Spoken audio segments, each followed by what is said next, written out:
There's nothing quite like the thrill of victory on the first Saturday in May. Have you ever wondered how to get the interview with the winning jockey after the Derby? Well, it's the biggest race in thoroughbred horse racing. That job belongs to Donna Brothers. Before she married trainer Frank Brothers, race fans knew her as Donna Barton. She ranks third on the list of all-time winning female jockeys, and her mom was a jockey too. And in 1969, my mother became one of the first half-dozen women to be licensed as a jockey in the United States. Donna has ridden in every Derby since 2001, but she's never officially had a Derby mount. I didn't get a chance to ride in the Kentucky Derby, and maybe that would have been nice if I would have, but I can honestly say that at this point I wouldn't trade my mount for anybody out there, so.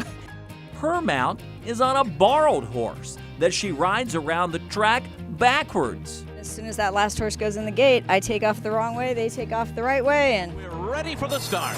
The idea is to put herself in the perfect position to get that first interview with the winning jockey right after the race. Are you feeling pretty lucky right now? Yes, I am. I feel like the luckiest Mexican on earth.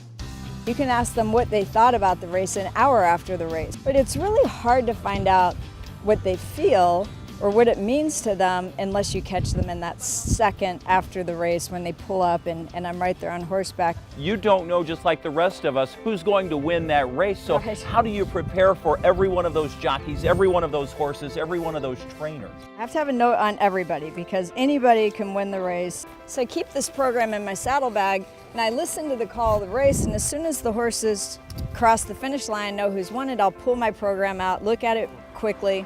But sometimes the interview can go way off script, like it did when Street Sense won the Roses. All of my questions went out the window. This is your first Kentucky Derby. What are your feelings? I just want to thank my brother to get me here. I wish my mama and daddy was here. This is the most greatest moment of my life. After the interview, I thought, I'm so fired. I totally forgot everything I was supposed to ask him. I didn't ask him about his trip. I didn't ask him about, like, 1,000 things I could have asked him. I almost can't talk to Calvin because all the jockeys are congratulating him. But it turned out Donna's bosses at NBC were thrilled with the way she captured the emotion of the moment, something that could only be done on horseback. 1, 2, 3. I just had to get a taste of what it would be like to be right in the mix. You've got to jump. There you go. I would run up next to you, and so then I have my microphone on this side, and I'll ask the questions I need to ask and then just transfer the microphone back and forth. But that's why I keep the saddlebag, because the saddlebag now has all my notes safely in it, and everybody thinks that I have all this information just stored in my head and need no notes, and that's not true. But I love covering the Derby. It's the hardest race I do all year long, and it's my favorite race I do all year long. And so I've been getting geared up for it since August of last year, so I'll be ready, Kevin.